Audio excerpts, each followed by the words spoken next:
মাটির নিচে চাপা পড়েছিলেন বাংলাদেশি শ্রমিক, 2 ঘণ্টার অভিযানে জীবিত উদ্ধার।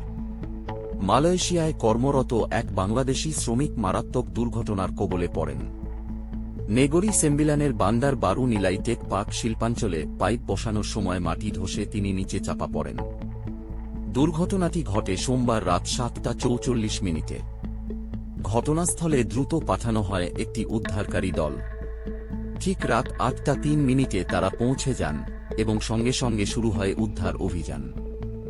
দীর্ঘ প্রায় 1.5 ঘণ্টা ধরে চলা অভিযানের পর রাত 9:28 জীবিত অবস্থায় উদ্ধার করা হয় ওই বাংলাদেশিকে। এরপর তাৎক্ষণিকভাবে তাকে চিকিৎসার জন্য হাসপাতালে নেওয়া হয়। ভুক্তভোগী শ্রমিকের পরিচয় এখনও প্রকাশ করা হয়নি, তবে তার বয়স 38 বছর বলে জানা গেছে। উদ্ধারকারীরা জানান, কঠিন পরিস্থিতির মধ্যেও তারা সফলভাবে তাকে উদ্ধার করতে সক্ষম হন। দ্রুত পদক্ষেপ না নিলে প্রাণহানি ঘটতে পারত। এই ঘটনা আবারও প্রমাণ করে বিদেশে প্রবাসী শ্রমিকদের নিরাপত্তা ব্যবস্থা কতটা ঝুঁকিপূর্ণ। দ্রুত ব্যবস্থা না নিলে এ ধরনের দুর্ঘটনা প্রাণঘাতী হয়ে উঠতে পারে। এরকম আরও আপডেট পেতে আমাদের চ্যানেলটি সাবস্ক্রাইব করুন।